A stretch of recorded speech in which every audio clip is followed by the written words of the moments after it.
الحمد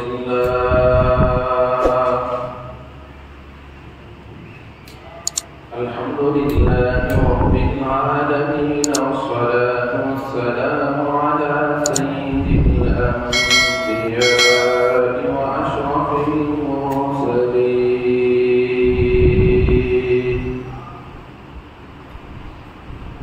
سيدنا محمد وعلى آله وصحبه أجمعين.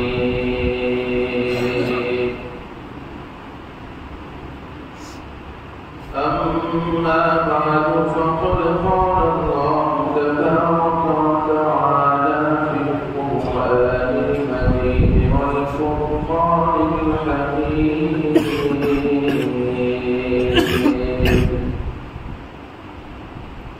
أعوذ بالله من الشيطان الرجيم، بسم الله الرحمن الرحيم.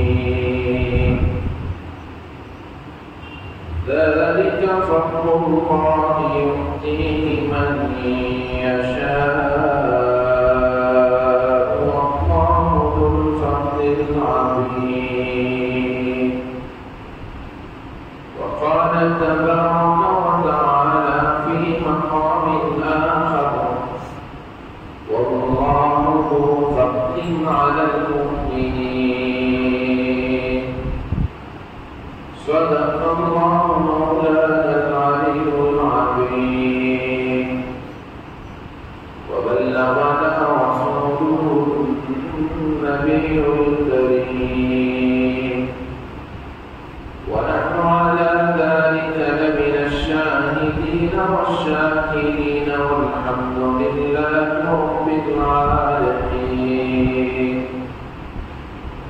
اللهم صل على محمد في أول كلامنا، وصل على سيدنا محمد في أوسط كلامنا، وصل على سيدنا محمد في آخر كلامنا. رب اشرح لي صدري ويسر لي أمري واحلل عقدة من لساني يفقهوا قولي. بزرگان محترم، نوجوانان محترم، عزیز دوستو،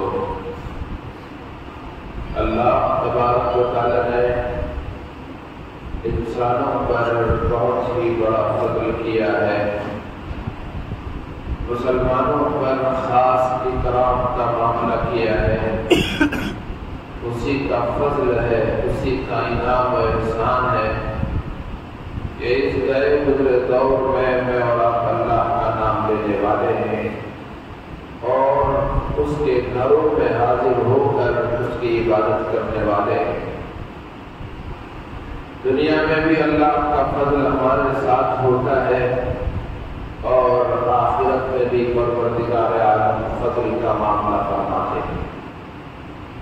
جنت اللہ نے جو بنائی ہے وہ ایمان والوں کا مأویٰ ملجا اور ٹھکانہ ہے. یہاں جو بھی جائے گا وہ فقط پروردگار کے فضل سے جائے گا. ہمارے اعمال اس قابل نہیں ہوتے کہ ہم ان اعمال کی بدولت جنت میں جا سکیں.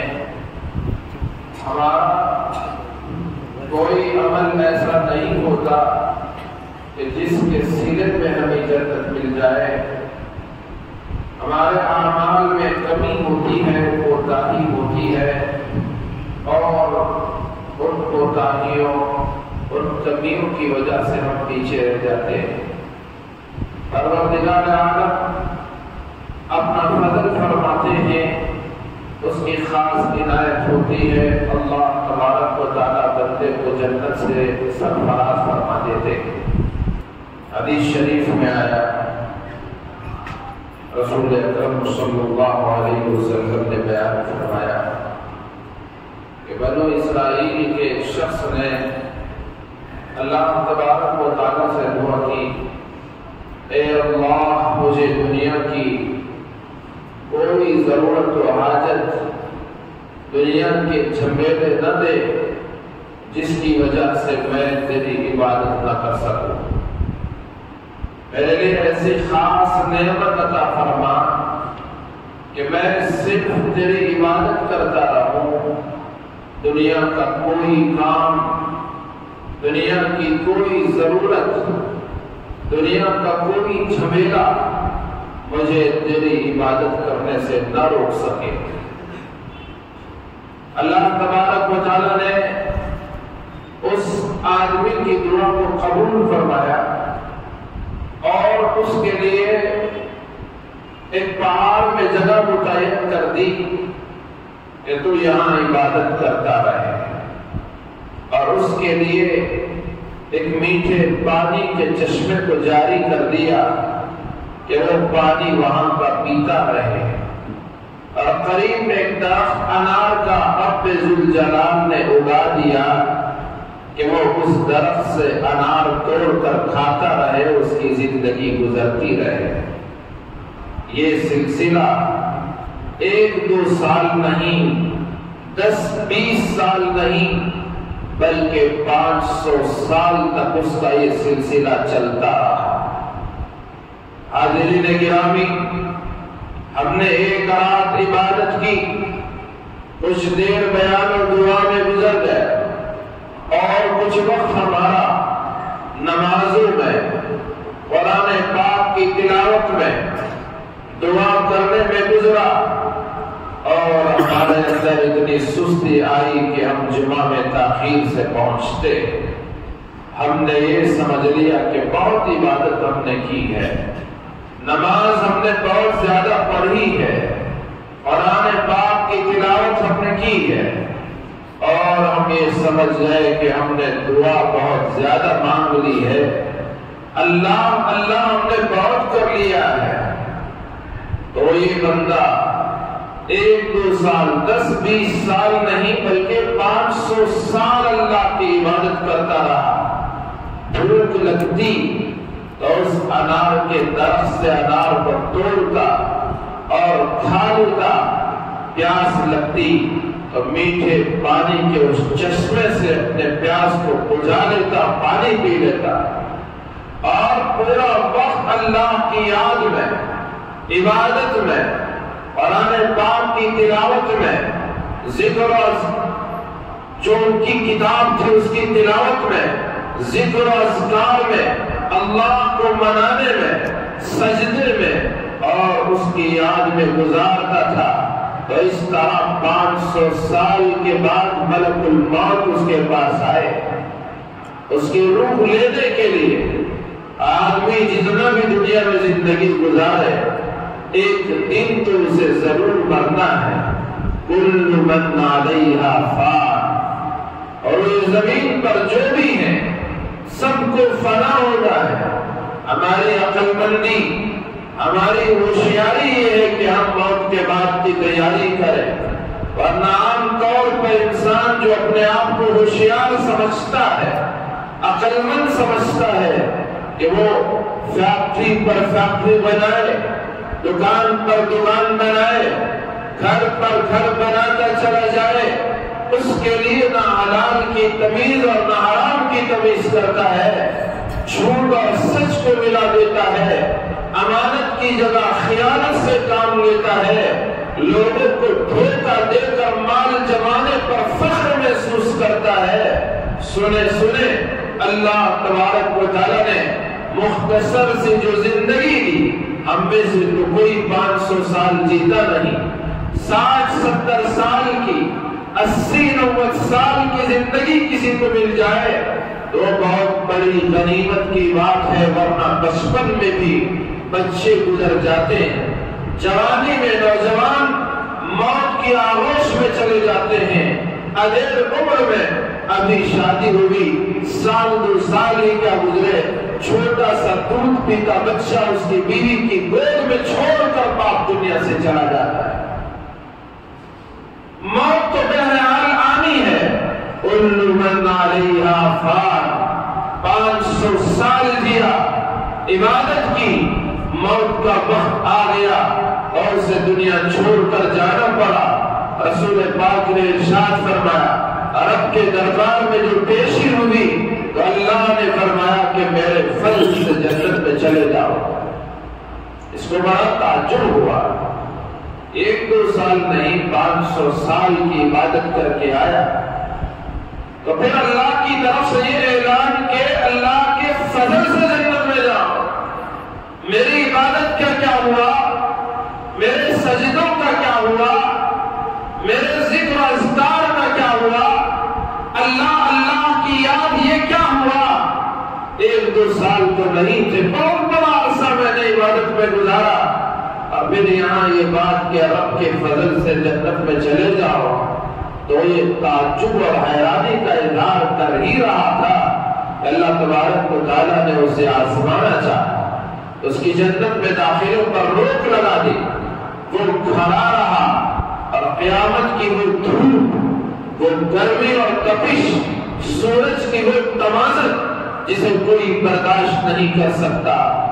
آج کے گرمیوں کے دن کیا شروع ہوئے، پیاس کے لالے پڑ رہے ہیں، لوگ پریشان ہیں۔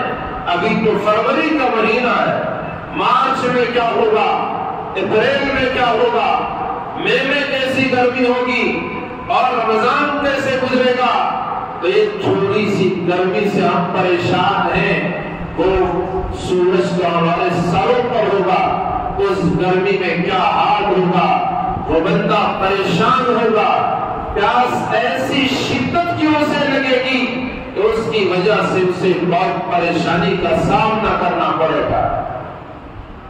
تو اتنے میں ایک فرشتہ اپنے ہاتھ میں پانی کا پیالہ لیے اس کے سامنے سے گزرتا ہے، اسے دیکھ کر وہ پانی کو پکارتا ہے۔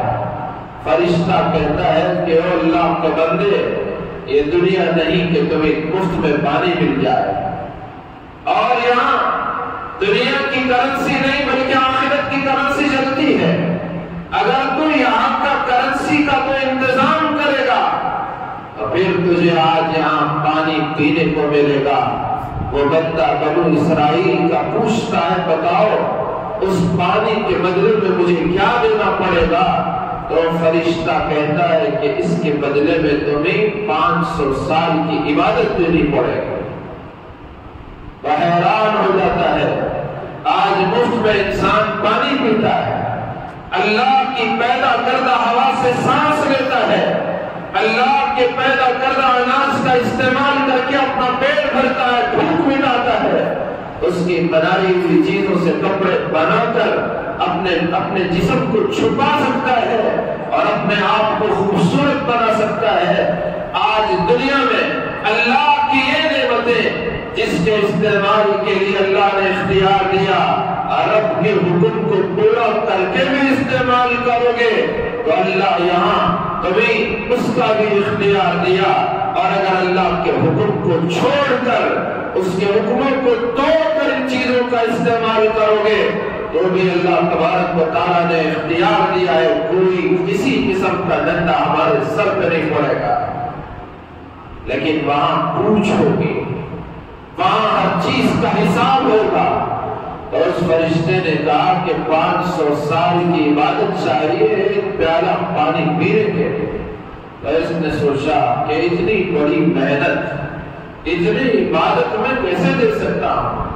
تو وہ بندہ ایسے ہی سوچ کر چھوڑ دیا، فرشتہ سامنے سے نکل گیا۔ لیکن بھوک اور پیاس کب تک آدمی برداشت کرے گا؟ بھوک برداشت نہیں ہوتی، پیاس برداشت نہیں ہوتی۔ جب برداشت سے باہر ہوا پھر فرشتہ پیالہ لے کر اس کے سامنے سے گزرتا ہے تو وہ پریشان حال پھر پانی کی طرف لپکتا ہے، پکارتا ہے۔ فرشتے نے دوبارہ وہی بات کی، پانی چاہیے تو تمہارے 500 سال کی عبادت دینا پڑے۔ آپ اندازہ لگائیں کہ اس پر کیا گزرے گی، کیا اس کا حال ہوگا، کیسی اس کی وہ طرف ہوگی۔ ایک طرف 500 سال کی اس کی نماز و عبادت کا سوال ہے، اور ایک طرف روز محشر میں پیاس کی شدت کا یہ عالم ہے۔ آدمی قیامت کے دن جب اس کا حساب شروع ہوگا، اس سے اس کی زندگی کے بارے میں سوال ہے کہ بندہ اپنی موت کو پکارے گا، وَيَدْعُو ثُبُورًا، موت کو پکارے گا۔ دنیا میں تو موت آ سکتی ہے، اسے تو مرنا ہے، موت آئے گی، لیکن قیامت میں مرنا چاہو گے تو مر بھی نہ سکو گے، وہاں تو موت نہ ہوگی۔ جنت اور جہنم کے درمیان میں ایک میڈے کی شکل میں موت کو ذبح کر دیا جائے گا، موت کو موت آ جائے گی، اب ہمیشہ کے لیے زندگی ہوگی۔ کوئی مرنا چاہے تو مر نہیں پائے گا۔ جہنمی ہمیشہ کی جہنم میں اور جنتی ہمیشہ کی جنت میں، ہم فیہا خالدون، وہ دار الخلد ہے، وہ ہمیشہ کا گھر ہے، وہاں موت نہ آ سکے گی۔ وَيَدْعُو ثُبُورًا، پیاس کی شدت ہوگی لیکن موت نہیں آئے گی۔ دنیا میں تو پیاس کی وجہ سے آدمی مر سکتا ہے، بھوک کی وجہ سے مر سکتا ہے، بیماری کی وجہ سے مر سکتا ہے، مار کی وجہ سے مر سکتا ہے، لیکن وہاں موت کو پکارے گا لیکن موت نہیں آئے گا۔ اس کے پیاس کی شدت بڑھتی چلی جا رہی ہے، تو 500 سال کی وہ اپنے عبادت دے کر وہ پانی کا ایک پیالہ لیتا ہے، پھر رب کی طرف سے اسے پوچھا جائے گا، بتا 500 سال کی عبادت کی تیری یہ قیمتی گلاس پانی ہے، اور پوری زندگی جو جیتا رہا وہ میرا فضل ہی تو تھا، اس کا حساب کیا دیتا ہے؟ میرا اللہ کے فضل سے اس کو جنت میں داخل کیا جائے گا۔ اللہ تبارک و تعالیٰ بہانہ ڈھونڈتے ہیں بندوں کی مغفرت کے لیے، ان کو جنت سے نوازنے کے لیے۔ رسول اکرم صلی اللہ علیہ وسلم نے ارشاد فرمایا کہ 2 آدمیوں کو جہنم کا فیصلہ سنا دیا جائے گا، اللہ ان سے کہے گا جاؤ تم جہنم میں جائے جاؤ۔ اس میں سے ایک دوڑتا ہوا تیزی کے ساتھ بھاگے گا جہنم کی طرف، اور جو دوسرا ہوگا وہ تھوڑا آگے جائے گا، رک کر مڑ کر اللہ کی طرف دیکھے گا، پھر آگے کچھ جائے گا۔ اب اللہ کے حکم کو دنیا میں تو توڑ سکتا تھا، یہاں سے کیسے توڑے گا؟ کیسے اس سے حکم کو پامال کیسے کر سکے گا؟ دنیا کی طرح تو نہیں کہ ادھر مؤذن بلا رہا ہے اور ہم غفلت کی نیند سو رہے ہیں، ادھر مؤذن بلا رہا ہے، ہمیں دکان میں مصروفیت زیادہ ہے، ادھر اللہ کا منادی پکار رہا ہے، لیکن ہم اپنے گھر میں بیوی بچوں کے ساتھ مست و مگن ہیں، ہم اپنی ملازمت آفس کو نماز پر ترجیح دیتے ہیں، اللہ کے حکموں پر ترجیح دیتے ہیں، وہاں تو کوئی حکم ٹالا نہیں جا سکتا، توڑا نہیں جا سکتا۔ تو اللہ کا یہ بندہ کچھ آگے جاتا ہے، رکتا ہے، مڑ کر اللہ کی طرف دیکھتا ہے، پھر کچھ اور آگے جاتا ہے، مڑ کر اللہ کی طرف دیکھتا ہے، اور ایک تو تیزی سے جہنم کی طرف دوڑ رہا ہوتا ہے۔ اللہ دونوں کو پھر سے بلاتے ہیں، آؤ، تو یہ دونوں اللہ کے سامنے پھر پہنچتے ہیں۔ اللہ اس تیز دوڑنے والے سے پوچھتا ہے، بتاؤ کیا بات ہے؟ میں نے جو حکم دیا، دونوں سے کہا کہ تم جہنم میں چلے جاؤ، تم کیوں تیز دوڑ رہے تھے؟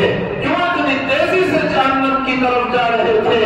تو وہ آدمی اللہ سے کہے گا، اے اللہ، دنیا میں تو میں تیرے حکم کو توڑتا رہا، آج میری خواہش ہوئی چاہے جہنم میں ہی کیوں جلنا پڑے، صحیح ہے، لیکن آپ کا حکم میں نہ توڑی، اس لیے میں جہنم کی طرف دوڑ رہا تھا۔ تو اللہ تبارک و تعالیٰ دوسرے سے پوچھتے ہیں، یہ تو میرا حکم ماننے کے لیے جہنم کی طرف دوڑ رہا تھا، تو بتا تھوڑی دیر تھوڑی دور تو چلتا ہے، رکتا ہے، مڑ کر مجھے دیکھتا ہے، پھر آگے چلتا ہے، پھر مڑ کر دیکھتا ہے، آخر اس کرنے کی وجہ کیا ہے؟ تو وہ بندہ کہے گا، اے اللہ، تیری رحمت کی امید ہے، کب تیری رحمت کو جوش آئے گا، میرے لپکنے اور پڑنے کی وجہ سے تجھے رحمت تیری جوش میں آ جائے اور تو تو مجھے معاف کر دے، اس امید کے ساتھ میں تیری طرف مڑ کر دیکھ رہا تھا۔ خدا کی قسم اللہ کے رحمت کو جوش آئے گا، اللہ دونوں سے فرمائے گا تجھے بھی میں نے معاف کر دیا اور تجھے بھی میں نے بخش دیا، جاؤ تم دونوں جنت میں چلے جاؤ، جہنم سے بچ جاؤ۔ اللہ کی رحمت تو بہانے تلاش کرتی ہے، بندوں کی اداؤں پر اللہ بندوں کی معافی کا اعلان فرما دیتے ہیں۔ تو جنت میں جو جاتے ہیں وہ اللہ کے فضل سے جاتے ہیں، خدا کی رحمت کے صدقے جنت میں بندہ پہنچتا ہے، ورنہ ہمارے اعمال کا تو حال ہم کو خود پتا ہے کہ ہماری عبادتوں کا کیا حال ہے۔ ہم دعا میں ہیں لیکن اس دعا میں بھی خدا کی طرف توجہ نہیں رہتی، نماز میں اللہ کی طرف توجہ دھیان نہیں رہتا، ذکر و اذکار تو اور کیا کہنے، قرآن پاک کی تلاوت کا تو ہم سے اہتمام ہی نہیں ہوتا۔ ایک محدث، وہ حدیث لکھنے والے، حدیثوں کو یاد کرنے والے، ایک مرتبہ وہ حدیث لکھ رہے تھے، پوری زندگی حدیث کی خدمت انہوں نے کی، کئی شاگرد انہوں نے بنائے، حدیث کی کتابیں لکھی اور ان کا انتقال ہو گیا۔ خواب میں کسی ان کے متعلق نے ان کو دیکھا، محدث ہیں، خواب دیکھنے والے نے بزرگ سے سوال کیا کہ حضرت کیا ہوئی آپ کی کیا بنی، آپ کے ساتھ اللہ نے کیا معاملہ کیا؟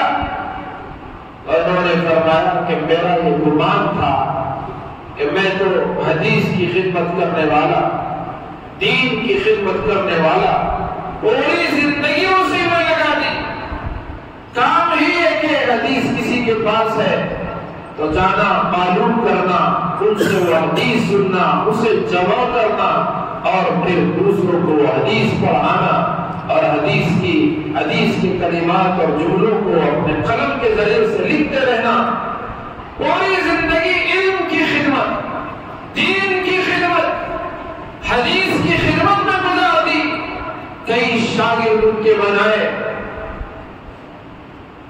حدیث پاک میں آیا کہ جب بندہ مر جاتا ہے اس کے اعمال کا دفتر بند ہو جاتا ہے، انقطع عنہ عمل، عمل کا سلسلہ رک جاتا ہے۔ اب چاہ کر بھی نماز نہیں پڑھ سکتا، چاہ کر بھی روزہ نہیں رکھ سکتا، چاہ کر بھی کوئی صدقہ و خیرات نہیں کر سکتا، مگر تین چیزیں ایسی ہیں کہ مرنے کے بعد بھی آدمی کو اس کے اعمال کا سلسلہ پہنچتا رہتا ہے۔ ایک یہ کہ وہ اپنی زندگی میں کوئی ایسا صدقہ کر دے جو مسلسل اس کا فائدہ جاری رہے، چلتا ہے، پانی کا انتظام کر دیا، کنواں کھولا، مسجد بنا دی، مدرسہ بنا دیا، ہاسپٹل بنا دیا، اس طرح کے کارے خیر اس نے کر لیا، اب اس کے مرنے کے بعد بھی لوگ اس سے فائدہ اٹھاتے رہیں گے اور اس کو اس کی قبر میں اجر ملتا رہے گا۔ یا یہ کہ اس نے اپنی اولاد کی ایسی تربیت کی کہ مرنے کے بعد اولاد اس کے لیے دعا کرنے والی، تو اس کا اجر اس کو قبر میں برابر ملتا رہے گا۔ یا یہ کہ ایسا علم اس نے چھوڑا، شاگرد بنائے، کتابیں لکھی، واعظ و نصیحت ایسے کی کہ لوگ اس سے فائدہ اٹھاتے، راہ راست پر آتے، اپنی زندگیوں کو بدلتے، جہنم کے راستے سے ہٹ کر جنت کے راستے پر آ جاتے۔ ایسا علم اس نے لوگوں میں تقسیم کیا، لوگوں کو ایسا علم نافع سے آراستہ کیا۔ تو یہ پڑھانے والا معلم، واعظ کرنے والا واعظ، نصیحت کرنے والا ناصح، موت کے آغوش میں چلا جائے گا، قبر میں پہنچ جائے گا، لیکن اس کے ذریعے سے جتنے لوگ عمل کریں گے اس کا اجر اس کو برابر ملتا رہے گا۔ تو انہوں نے تو تعلیم دی، علم کے پودے اگائے تھے، علم کے شجر لگائے تھے، علم کا مضمون پڑھا تھے، حدیث کی خدمت انہوں نے کی تھی، اور ان کو یہ گمان تھا کہ اس کا اجر ملے گا، تو خواب دیکھنے والے سے انہوں نے کہا کہ ہم نے علم کی خدمت کی، حدیث کی خدمت کی، لیکن اللہ تبارک و تعالی نے ان ساری باتوں کو چھوڑ کر ایک واقعہ بیان کیا کہ تم ایک مرتبہ حدیث لکھنے کے لیے بیٹھے، تمہارے ہاتھ میں قلم تھا، سامنے دوا سیاہی تھی، اب کی طرح نہیں کہ جو قلم ہے اسی میں ریفل ہے اور اٹھاؤ لکھتے چلے جاؤ، لکڑی کا وہ قلم ہوتا اور اس کو چھیلنا پڑتا اور بازو سیاہی ہوتی، اس انک میں اس سیاہی میں قلم کو ڈال کر پھر کاغذ پر لکھنا ہوتا، جب وہ قلم کی سیاہی سوکھ جاتی دوبارہ اس کو سیاہی میں ڈالتے اور اس کو لکھنا شروع کر دیتے۔ تو یہ معمول تھا، جیسے آج پینٹنگ ہوتی ہے، پینٹ لیے اور اس کو کہیں دیوار پر کمبی پر اس کو لگائے، پھر جیسے برش سے پینٹ ختم ہو گیا پھر سے پینٹ کے ڈبے پہ پینٹ کو لگایا، اس برش میں پھر سے مارنا شروع کیا، اسی طرح لکھنے کا کام بھی ہوتا تھا۔ تو ایک مرتبہ تمہارے ہاتھ میں قلم تھا، تم نے سیاہی میں اس قلم کو ڈالا، تم حدیث لکھ رہے تھے، اسی دوران ایک مکھی تمہارے اس قلم پر بیٹھتی ہے اور اس سیاہی کو چوس رہی ہوتی ہے، تمہارے دل میں خیال آیا یہ اللہ کی مخلوق ہے، یہ پیاسی ہے، اس لیے تم نے اس کو پینے دیا، تم نے تھوڑی دیر کے لیے اپنا قلم کو حرکت نہ دی، اسے ویسے ہی چھوڑے رکھا، اس سے تم نے نہیں لکھا، وہ پیاسی مکھی اس پر بیٹھ کر وہ چوس کر اپنی پیاس کو بجھا لیا اس نے، اور تم نے یہ جو عمل کیا خالص اس لیے کیا کہ یہ میری مخلوق ہے، اللہ کی مخلوق ہے، تم نے اللہ کے لیے اس کی ایک مخلوق کے پیاس کا انتظام کیا، یہ تمہاری ادا، تمہارا یہ عمل ہمیں اتنا پسند آیا کہ اس کے صدقے میں ہم نے تمہیں معاف کر دیا، مغفرت کر دی، جنت کا فیصلہ کر دیا۔ یہ اللہ کی رحمت ہے، یہ اللہ تبارک و تعالیٰ کا فضل ہے۔ اللہ نے قرآن مجید میں فرمایا وَاللَّهُ ذُو فَضْلٍ عَلَى الْمُؤْمِنِينَ، اللہ ایمان والوں پر فضل کرنے والے ہیں، وَاللَّهُ ذُو الْفَضْلِ الْعَظِيمِ، اللہ عظیم فضل والے، اس کا فضل بہت عظیم ہے، بہت بڑا ہے، اور جسے چاہتا ہے وہ اپنے فضل کی، اپنے رحمت کی آغوش میں لے لیتا ہے، جسے چاہتا ہے اس کی مغفرت فرما دیتا ہے، بہانے بہانے پر بندوں کی مغفرت کا اعلان کر دیتا ہے، میرا آپ کا خدا۔ اسی لیے شاعر نے کہا رحمت خدا بہا نمی جو ہے، رحمت خدا بہانا می جو ہے، اللہ کی رحمت قیمت تلاش نہیں کرتی، بہا کہتے ہیں قیمت کو، قیمت تلاش نہیں کرتی، بلکہ اللہ کی رحمت بہانہ تلاش کرتی ہے کہ بندے کو کسی نہ کسی طرح معاف کر دیا جائے، اس کی مغفرت ہو جائے، اس کے لیے جنت کا فیصلہ کر دیا جائے۔ یہ خدا بہانے بہانے سے ہماری مغفرت کرتا ہے، اور ہم بنتے ہیں کہ بہانے بہانے سے اس کے حکموں کو توڑ دیتے ہیں۔ تھوڑا سا بہانہ، ہلکا سا سر میں درد آیا، ہم نے نماز کو چھوڑ دیا، تھوڑی سی نیند کی جو غفلت طاری ہوئی اس کے حکم کو ہم نے توڑ دیا، تھوڑا سا دنیا کا معاملہ کیا سامنے پیش آیا، ہم نے اللہ کے حکم کو پیچھے ڈال دیا، کوئی چھوٹی سی مصیبت اور غم کا کیا موقع آیا، ہم نے اس بہانے سے اللہ کے حکم کو پیٹ کے پیچھے ڈال دیا۔ ہماری زندگی غفلت میں گزرتی ہے، بہانے بہانے سے رب کے حکموں کو توڑنے چھوڑنے میں گزرتی ہے، ہمیں اس کا افسوس بھی نہیں ہوتا اور اللہ کے عذاب کا ڈر بھی محسوس نہیں ہوتا۔ اللہ اگر پکڑنے پر آ جائے تو اللہ تبارک و تعالیٰ پوری عبادت کرنے والے عابدوں کی عبادت اس کے سامنے کوئی کام نہیں دیتی۔ لوگوں کی نمازیں ان کی عبادت اور دنیا میں ان کا مال دنیا میں بھی ان کو کام نہیں آتا اور آخرت میں بھی اس کی وجہ سے کوئی چھٹکارا نصیب نہیں ہوتا۔ ہم ایسے رحم کرنے والے، رحمت کی بارش کرنے والے خدا کو، فضل کرنے والے، فضل والے خدا کے حکموں کو توڑنے میں ذرا سی حیا بھی محسوس نہیں کرتے۔ اللہ کے حبیب نے فرمایا استحیوا من اللہ، اے لوگو اللہ سے حیا کرو، شرم کرو، حق الحیا جیسے اس سے حیا کرنے کا حق بنتا ہے۔ اللہ سب سے زیادہ ماہر ہے، اللہ سب سے زیادہ غیرت مند ہے۔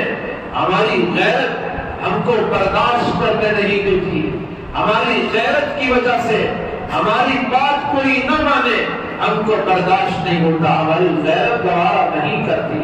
اللہ کو سب سے زیادہ غیرت مند ہے، سب سے زیادہ اللہ کو حیا آتی ہے، غیرت سب سے زیادہ اللہ کو ہے۔ اور اللہ تبارک و تعالیٰ کی ہم حکم معذوری کریں، نافرمانی کریں، اس کے حکموں کو توڑ دیں۔ صرف نماز ہی کی بات نہیں ہے، باقی سارے اعمال میں زندگی کے ہر موڑ پر خدا کا حکم ہمارے ساتھ ہے۔ میں اور آپ آزاد پیدا نہیں ہوئے کہ جانوروں کی طرح پیدا ہو گئے اور جانوروں کی طرح مر کے چلے گئے، ایسی ہماری زندگی نہیں، بلکہ ہم بندے ہیں، رب کے بندے اور اس کے غلام ہیں، اللہ کے رسول علیہ السلام کے امتی ہیں۔ ہمارے پاس قرآن مجید ہے، ہمارے پاس حدیث رسول فرمانے مصطفیٰ صلی اللہ علیہ وسلم ہے۔ ان دونوں میں ہماری دنیا اور آخرت کی کامیابی ہے۔ جو اس کے ساتھ زندگی گزارے گا، اللہ کے حکموں کے ساتھ زندگی گزارے گا، رسول اللہ کی سنت کے مطابق زندگی گزارے گا، اس کی دنیا کامیاب ہوتی ہے اور اسی کی آخرت کامراد ہوتی ہے۔ اور اللہ کے بندو، آج دنیا میں موقع ہے، کل جب موت آئے گی تو یہ موقع ہم سے چھوٹ جائے گا۔ ہماری نجات کا کوئی سامان کرنا ہے تو اسی دنیا میں ہم کو سامان اکٹھا کرنا ہے۔ یہ ہماری آخرت کی کھیتی کی جگہ ہے۔ الدنیا مزرعۃ الآخرہ، آخرت کی یہ کھیتی ہے، جو جتنا کر سکتا ہے کر سکتا ہے۔ اللہ کے حکموں کو پورا کرنے میں مزہ آتا ہے، اللہ کے حکموں کو توڑنے میں ہمیں مزہ آنے لگا ہے۔ اسے ناراض کر کے ہم کو کیا ملے گا؟ اس نے ہم کو پیدا کیا، اس نے ہم کو پالا، پرورش کی، ہمارے تمام ضرورتوں کا انتظام کیا، غذا کا انتظام کیا، روشنی کا انتظام کیا، ہوا کا انتظام کیا، پانی کا انتظام کیا، رشتے بنائے، ایک دوسرے سے ضرورتوں کو متعلق کیا۔ اس نے درخت اگائے، پھلوں کو پیدا کیا، ہر پھول کا رنگ الگ بنایا، خوشبو ہر ایک کی الگ بنائی، ہر پھل کا مزہ الگ بنایا، ٹیسٹ الگ بنایا۔ کبھی اس کو کھانے کو جی چاہتا ہے، کبھی اس پھل سے مزہ لینے کو جی چاہتا ہے۔ مختلف پرندے بنائے، جانور پیدا کیے، حلال بھی پیدا کیے، ان کا گوشت ہر ایک کا مزہ الگ، ہر گوشت کی خاصیت اور خصوصیت الگ، ہر ایک سے الگ الگ فائدے ہم اٹھاتے ہیں، تو پھر بھی اس خدا کی نافرمانی کرتے ہیں جس نے ہمیں زندگی دی، ہمیں عدم سے وجود بخشا، بچپن سے جوانی اور جوانی سے بڑا کیا، اور آج ہم اسی خدا کے حکموں کو توڑ کر مزہ لیتے ہیں۔ دنیا کے مزے اتنے بڑے اچھے مزے ہو گئے کہ ہم نے اپنے آخرت کو بھلا دیا، قبر کو، موت کو بھلا دیا۔ قرآن ہم سے پوچھتا ہے أَفَحَسِبْتُمْ أَنَّمَا خَلَقْنَاكُمْ عَبَثًا وَأَنَّكُمْ إِلَيْنَا لَا تُرْجَعُونَ۔ لوگوں، کیا تمہارا یہ گمان ہے، کیا تم نے یہ سمجھ لیا ہے کہ ہم نے تم کو ایسے ہی بیکار پیدا کر دیا ہے؟ أَفَحَسِبْتُمْ أَنَّمَا خَلَقْنَاكُمْ عَبَثًا، اور کیا تمہارا یہ گمان ہے وَأَنَّكُمْ إِلَيْنَا لَا تُرْجَعُونَ کہ تم ہماری طرف لوٹ کر نہیں آؤ گے؟ ہر ایک کو تو لوٹ کر رب کے سامنے پہنچنا ہے، اس کے سامنے کھڑے ہونا ہے، اپنی پوری زندگی کا حساب دینا ہے۔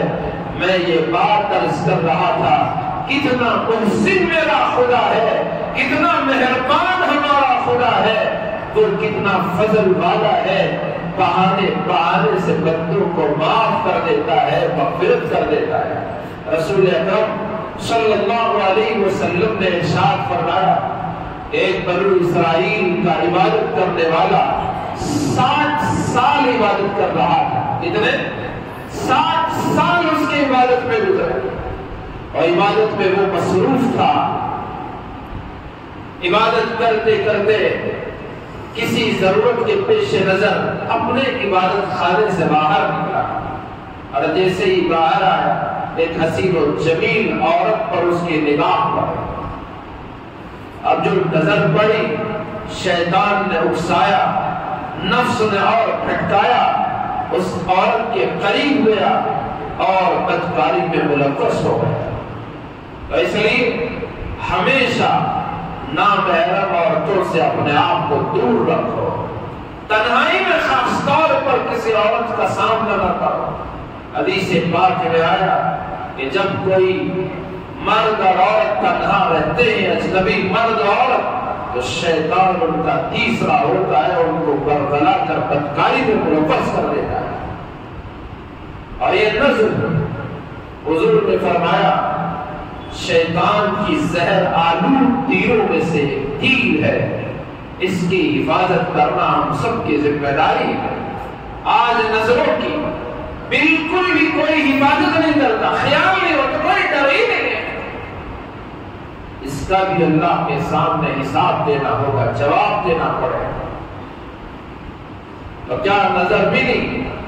وہ اس عورت پر فریفتہ ہو گیا، دل اس پہ آ گیا، اس سے اس نے بدکاری کر لی، بدکاری سے فارغ ہوا، پھر سے ندامت ہوئی، ہے افسوس کہ میں تو عابد تھا، نیکوکار تھا، نمازی تھا، عبادت گزار تھا، کیا ہوا مجھے کہ میں نے گناہ کر دیا، گناہ کر بیٹھا، گناہ میں ملوث ہو گیا۔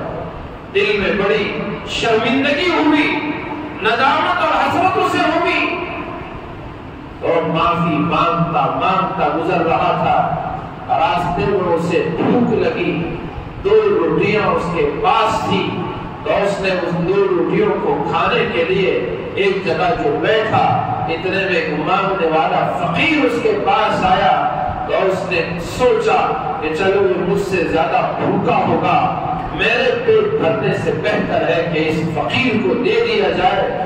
2 روٹی اس سائل کو، اس بھکارے اس فقیر کو دے دیا، اور خود بھوکا رہ گیا۔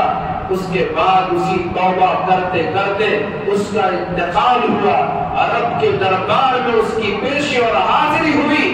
اللہ تبارک و تعالیٰ کے سامنے پیش ہونے سے ڈر رہا تھا کہ اللہ مجھے اس زنا کے بارے میں پوچھ لے تو کیا ہوگا، اس بدکاری کا حساب مانگے تو کیا ہوگا۔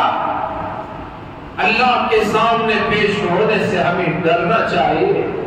قیامت کے میدان میں جو آدمی گناہ کر کے موت کی آغوش میں پہنچ کر قیامت میں اٹھے گا، وہ اللہ کے سامنے گڑ گڑائے گا، وہ ڈرے گا، کانپتا رہے گا کہ آج میرا کیا ہوگا، آج میری دنیا کی دولت مجھے کام نہ آئی، آج میرا عہدہ اور کرسی میرے فائدے کی چیز نہ رہی، آج میرا کوئی دوست نہیں ہے کہ جس سے مدد مانگ سکوں۔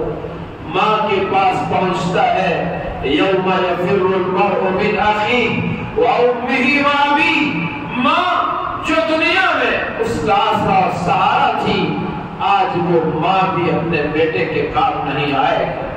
باپ کے پاس جائے گا، باپ بھی کہہ دے گا آج میری اپنی پڑی ہے بیٹا، میں تجھے کوئی مدد نہیں کر سکتا۔ بھائی کے پاس جائے گا، منت سماجت کرے گا، یوم یفر المرء من اخیہ، بھائی کو آتا ہوا دیکھ کر بھاگے گا کہ کہیں مجھ سے یہ کسی چیز کا مطالبہ نہ کر دے۔ آج میرے پاس ہی خود نے کیا کب ہے تو میں اس کی کیا مدد کر پاؤں گا۔ یوم یفر المرء من اخیہ وامہ وابیہ، وصاحبته وبنی، اپنے ماں باپ اور بھائیوں سے تھک ہار کر یہ بندہ اپنی اس چاہنے والی بیوی کے پاس جائے گا جو رات 11-12 تک کھائے بغیر اپنے شوہر کا انتظار کرتی تھی، اپنی مسکراہٹ سے شوہر کے دل کے سکون کا ذریعہ بنتی تھی، تو آج اس بیوی کے پاس جائے گا لیکن وہ بیوی بھی اس کے کچھ کام نہ آئے گی۔ یہ سوچے گا شاید میری اولاد کام آئے گی، جس کا میرے اوپر فرض، جس پر میں نے بڑا احسان کیا ہے، چلو آج وہ میرے کام آئے گی۔ اولاد کے پاس جائے گا لیکن اولاد بھی وہاں باپ کے ماں کے کوئی کام نہ آئے گا۔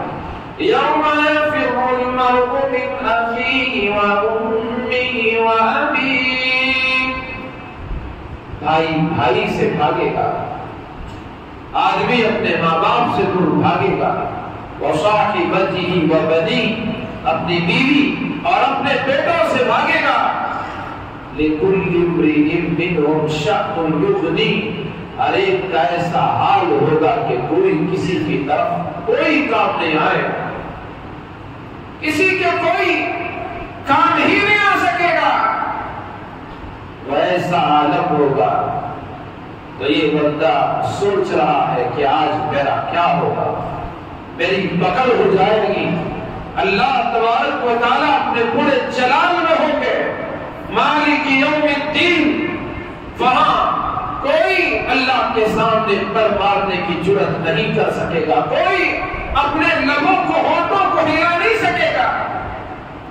یہ ڈر رہا ہوگا، اللہ کے رحمت کو بھی جوش آئے گا، اللہ تبارک و تعالیٰ اس بندے کو جس کی 60 سال کی عبادت ایک گناہ کی وجہ سے ضائع ہو چکی ہے۔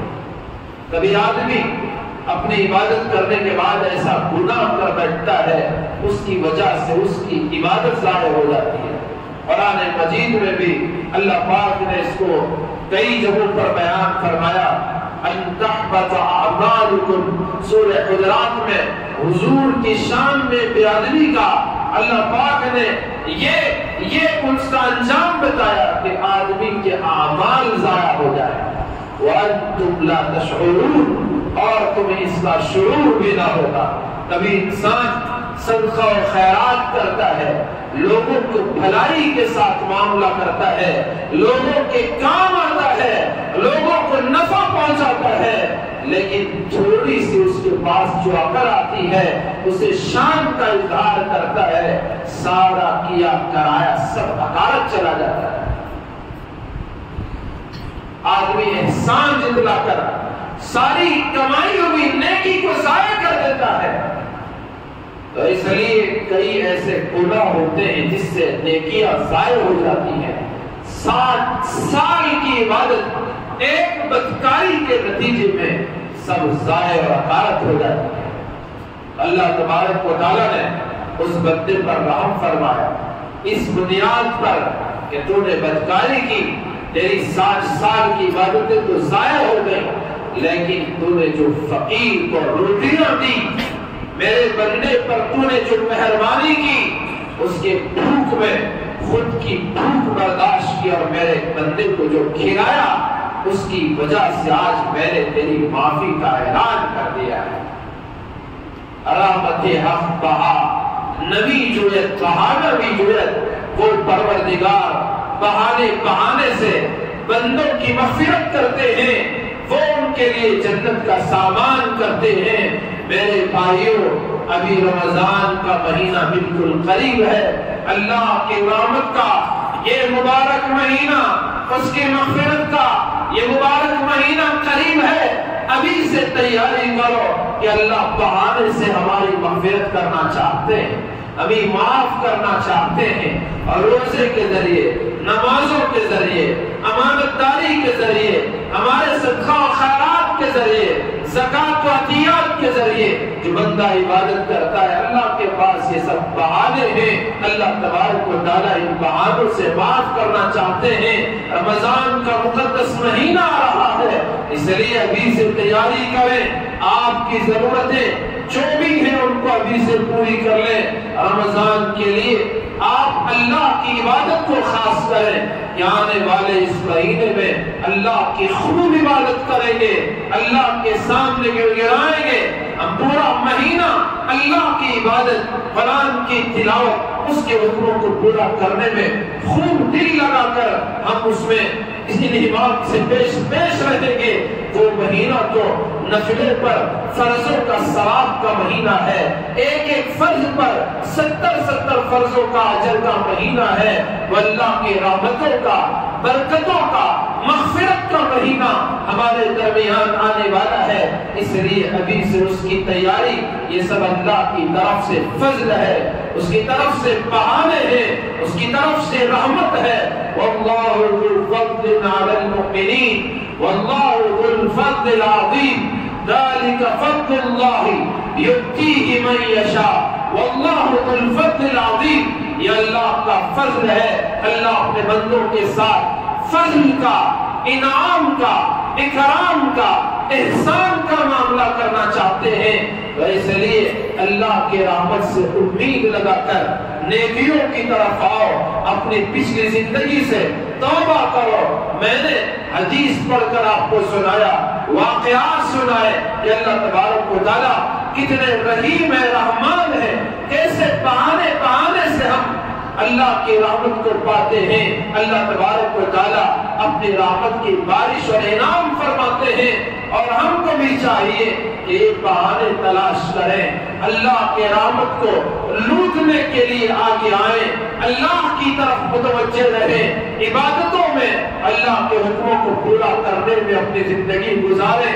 ایک طرف سے رحمت ہی رحمت ہے اور دوسری طرف سے نافرمانی ہی نافرمانی ہے، تو ہم سے بڑا بدنصیب بدقسمت تو کوئی اور ہو ہی نہیں سکتا۔ ہم تو مائل و کرم ہے، ہم تو مائل و کرم ہے، کوئی سائل ہی نہیں۔ ہم تو مائل و کرم ہے، کوئی سائل ہی نہیں، راہ دکھلائے کسے راہ رہے منزل ہی نہیں۔ اللہ تبارک و تعالیٰ ہمیں سمجھنے کی توفیق عطا فرمائے۔